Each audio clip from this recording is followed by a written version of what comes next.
సంబంధించిన ఆత్మీయ లేక ఆధ్యాత్మిక అలంకరణ చేసుకోవాలి.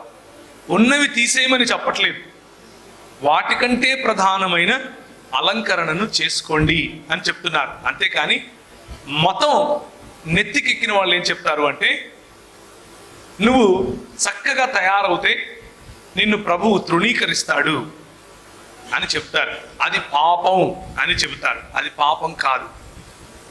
ప్రభువు నిన్ను ప్రేమిస్తున్నాడు, నువ్వు ఎలా ఉన్నా ప్రేమిస్తున్నాడు. బాయ్స్కు ఇంకొక సమస్య ఉంటుంది. ఏంటి అని అంటే,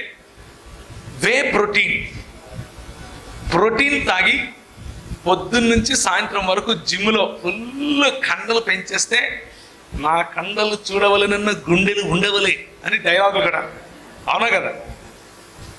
అలాంటిది చేస్తే నేను లోకంలో ఉన్నాను